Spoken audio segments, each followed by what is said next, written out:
అంటే ఆటో డ్రైవర్ల సేవలు అంటూ రాష్ట్ర ప్రభుత్వం ముందు చెప్పకపోయినా కూడా అంటే కూటమి ప్రభుత్వం ఆ డ్రైవర్లకు డబ్బులు ఇస్తాం అది నేను చెప్పలా. కానీ వచ్చిన తర్వాత ఈ స్త్రీ శక్తి పథకం వల్ల చాలామంది ఇబ్బంది పడుతున్నారని అంటే వాళ్ళే గ్రహించి ఈ రోజున ఈ ఆర్థిక సాయం ప్రకటించడాన్ని ఎలా చూడాలి ఏంటి మీ అభిప్రాయం ఏంటి? చాలా సంతోషంగా భావిస్తున్నామండి.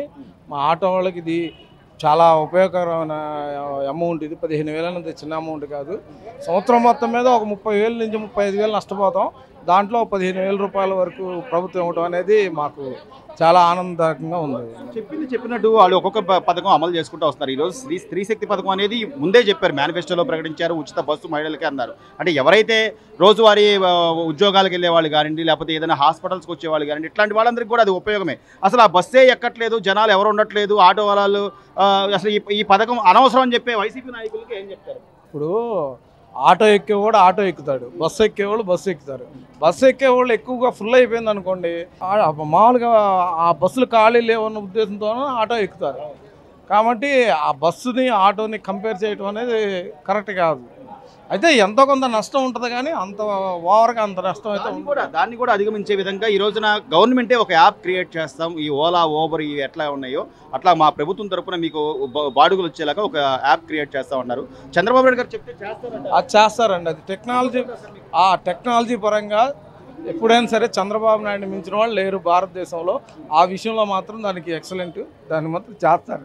రోడ్డు మీద పడిపోయారు ఆటో డ్రైవర్లు, జీవనం అస్తవ్యస్తం అయిపోయిందని చెప్పి ఇదిగోండి, వాళ్ళకి చెప్పాలంటే ఒకటేనండి, వాళ్ళకి నోటికి ఏదో వస్తే అది మాట్లాడుతుంది తప్పితే వాస్తవాలని వాళ్ళు గ్రహించరు. ఈ వారాలుగా బస్సు ఫ్రీ పెడతాం వల్ల అయితే మాకు నష్టం జరగట్లేదండి. సేవలు అంటూ రాష్ట్ర ప్రభుత్వం ముందు చెప్పకపోయినా కూడా 15,000 రూపాయలు మీ అందరికీ ఆర్థికంగా సాయం ప్రకటించింది. మీకు డబ్బులు పడ్డాయా? ఎంతవరకు సంతోషం? 15,000 పడ్డాయి. అంటే మొన్న చంద్రబాబు నాయుడు గారు చెప్పారు మీకోసం ప్రత్యేకంగా యాప్ తీసుకొస్తాం, ఆ యాప్లో మీకు బాడుగులు ఉండేలాగా చూస్తామని చెప్పి చెప్పారు. గవర్నమెంట్ తరఫున యాప్ పెడితే మంచిదేనా? మీకు నమ్మకం ఉందా? అంటే చంద్రబాబు నాయుడు గారు చెప్తే చేస్తాడు అనే నమ్మకం ఉందా? నమ్మకమేనండి, కానీ యాప్ పెట్టాలి. పెడితే ముందు యాప్లు 2 తీసి తర్వాత దాన్ని పెడితే దానివల్ల ఉపయోగం అండి. సో ఈ 15,000 అనేది మీకు ఎలా ఉపయోగపడుతుందన్న? మా బండి ఫిట్నెస్ ఖర్చులుగా ఉపయోగపడుతుంది. ఆయన సూపర్ 6 లో ఏదైతే చెప్పారో సూపర్ 6 లో భాగంగా పథకాలు ఈ రోజు పెద్దవాళ్ళ పెన్షన్లు అని కానివ్వండి, పిల్లలు ఎంతమంది ఉంటే అంతమంది తల్లికి వందనం అని కానీ అన్ని చేస్తున్నారా సార్? చేస్తున్నారు కదండి. మా ఇంట్లో 2 ఉన్నారు, 2కి వచ్చాయి డబ్బులు. నేను ఆటో డ్రైవర్, నాకు 15,000 వచ్చాయి. అలాగే 4 పిల్లలు ఉంటే 4కి వేసారు డబ్బులు. ఆయన అన్న ప్రకారంగా ఇస్తున్నారు డబ్బులు. సో ఎంత చేసినా జగన్మోహన్ రెడ్డి అయింది అంటే నేను చెప్తే జనాలు నమ్మేస్తారు, మనం ఏం చెప్పినా కూడా జనాలు మన మాట వింటారు అనే పరిస్థితిలో ఉన్నాడు. ఇంకా ఆయన ఆలోచించడంటారా? అంటే మంచి ఏంటి చెడు ఏంటి జనాలు ఆలోచించట్లేదా, లేకపోతే ఏంటి సార్ ఎలా చూడాలి? ఎందుకండి ఆలోచిస్తున్నారు కదా జనాలు, ఎవరు ఎలా చేస్తున్నారు ఏంటి అనేది ఆలోచిస్తున్నారు. బానే ఉందా ఈ సంవత్సరంన్నర కాలంగా? బాగానే ఉందండి. మాకు మెయిన్ రోడ్లు కావాలండి. మేము రోడ్ల మీద తిరుగుతాం కాబట్టి మాకు రోడ్లు బాగుంటే ఎక్కడికన్నా మేము వెళ్ళగలం. రోడ్లు బాగున్నాయి మెయిన్. ఈ రోజున ఒక ఆటో డ్రైవర్గా ఈ ప్రభుత్వం ఏదైతే ఆటో డ్రైవర్ల సేవలో అంటూ 15,000 రూపాయలు ఆర్థిక భరోసా వేశారో దాని మీద మీ అభిప్రాయం ఏంటి? పర్లేదు, బాగానే ఉంది. ఇప్పుడు 15,000 వేసిన బండికి ఇస్తే కానీ దేనికోదానికి పనికొస్తాయి. కానీ అంటే చెప్పిన దాని ప్రకారం పథకాలు ఇస్తామన్న దాని ప్రకారం చంద్రబాబు గారు అన్ని చేసుకుంటూ వస్తున్నాడా లేదా? చేస్తున్నాడండి. అసలు ఆడోళ్ళు బస్సులే ఎక్కట్లేదని చెప్పి వైసీపీ వాళ్ళు అంటున్నారు. ఆ పథకమే వేస్ట్. బస్సులో మొత్తం ఆడోళ్ళే ఉన్నారు. బస్సు మొత్తం ఆడోళ్ళే. సో అది ఉపయోగమేనా? ఆడవాళ్ళకి ఉపయోగమేనంటావా? మన ఇంట్లో ఆడవాళ్ళు ఎక్కినా కూడా అది ఉపయోగమే కదా. సో 15,000 మీకు పడ్డాయి బాబాయ్? 15,000 పడాయండి. ఆ రోజే పడి ఆ రోజే వచ్చినాయి. సంతోషమేనా? అంటే అసలు వదిలేలా మరి రోడ్డు మీద పడిపోయినాయి. ఆ రోజే పడిపోయింది. సో ఎట్లుందంటావు? పరిపాలన ఎలా ఉంది ఏంటి? చంద్రబాబు గారు బాగానే ఉంది. ఆటో డ్రైవర్ల సేవలో అంటూ మీకు 15,000 రూపాయలు ఇవ్వడం ఎలా ఉంది? అంటే చంద్రబాబు నాయుడు గారు చెప్పకపోయినా సరే, ఒక పక్క ఆర్థికంగా ఇబ్బందులు పడుతున్నా సరే, మీ అందరికీ ఈ సాయం ఎలా అనిపిస్తుంది? బాగానే ఉంది సార్. వేసినందుకు 15,000 అలా ఉపయోగపడి బండి రికార్డ్స్ ఫోర్స్ చేయించుకోవచ్చు. సో మరి అసలు రోడ్డు మీద పడిపోయారు ఆటో డ్రైవర్ని అదేదో ఇబ్బంది పెట్టారని వైసీపీ వాళ్ళు చెప్తున్నంత అయితే లేదంటారా? కొద్దిగా పర్వాలేదు, అంత మించి ఏం లేదు. ఈ ఆటో డ్రైవర్ల కోసం కొద్దిగా అంటే వాళ్ళ అండగా ఉండాలి అని రాష్ట్ర ప్రభుత్వం ముందు చెప్పకపోయినా కూడా 15,000 రూపాయలు ఆర్థిక సాయం చేయాలి. ఒక రకంగా చెప్పాలంటే ఆదుకున్నట్టే అన్న ఇప్పుడున్న పరిస్థితిలో. ఎందుకంటే ఫ్రీ బస్ వచ్చిన తర్వాత కిరాయిలు ఏమి లేవు అసలు. ఈ 15,000 రూపాయలు కొంచెం ఆదుకున్నట్టే ఒక రకంగా చెప్పాలంటే. సో గతంతో పోలిస్తే ఇప్పుడు ఈ రోజు రోడ్లు డెవలప్మెంట్ బాగానే ఉన్నాయన్న. గతంలో మీరు పద్దాగా లేదు, రోడ్లు కొంచెం పర్వాలేదు, బాగానే ఉన్నాయి. రోడ్లు బాగానే ఉన్నాయి. ఆటో డ్రైవర్ రోడ్డు మీద పడిపోయారు, వాళ్ళు పట్టించుకోవట్లేదని అలా ఏం లేదన్నా. ఎవరో కొంతమంది ఉంటారు కాబట్టి వాటి కోసం ఏం లేదు. అంత క్రితం పోల్చుకుంటే ఈసారి రోడ్లు బాగానే ఉన్నాయి.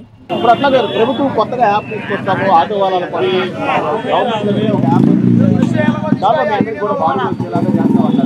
అలా చేస్తే మాకు మంచిదే కదన్నా. మాకు ఈ ఓలా ర్యాపిడో కన్నా ఈ ప్రభుత్వం యాప్ సొంతంగా పెడితే మంచిదేగా మాకు. చంద్రబాబు నాయుడు గారు అట్లా వదిలేయరు అనే నమ్మకం ఉందా? అంటే ఈ రోజున ఎవరికైనా ఇబ్బందుల్లో ఉంటే ఆయన వెంటనే ఆలోచించి దానికి ప్రత్యామ్నాయం ఏం చేయాలి అని ఆలోచించే పరిస్థితి అయితే ఉందా? ఉందన్న. ఆయన ముందుగా అన్ని సీనియర్ కాబట్టి అన్ని ఆలోచిస్తారన్న. దానికోసం అసలు ఆలోచించే పని లేదు. చంద్రబాబు నాయుడు గారు ఇలాంటివి ముందే ఆలోచించేసి దానికి ప్లాన్ చేస్తారు. ఆ నమ్మకం ఉంది.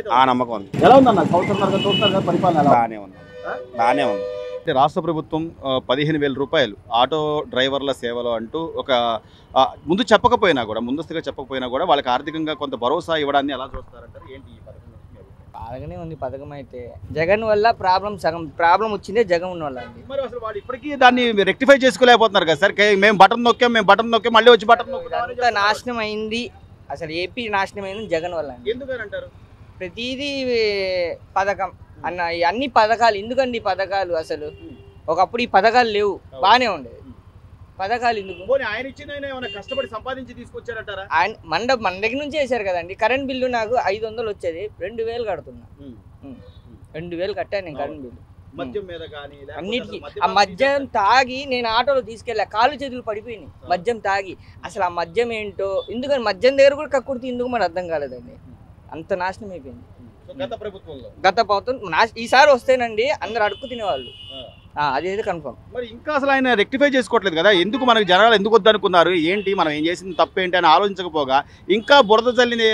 ఈ ప్రభుత్వం బాగాలేదు, మళ్ళీ మేము వస్తాం, మేము రప్ప జరుగుతాం, ఎగరేసి కొడతాం, ఇది కదా అంతా. అది రౌడీ అలా అయిపోయింది. ఇంక ఎలా చెప్తే బాగోదు అంతే. ఇంక చెప్తే ఎవరి గురించి చెప్పినా బ్యాడే. బాబు అయితే బాగానే ఉంది, ఎప్పుడు అయింది ప్రాబ్లం ఉండదు. రోడ్లు కానీ అన్నిట్లో బాగానే చేస్తున్నారు ఆయన, బాగా చేశారు. Please subscribe to Leo news for more videos.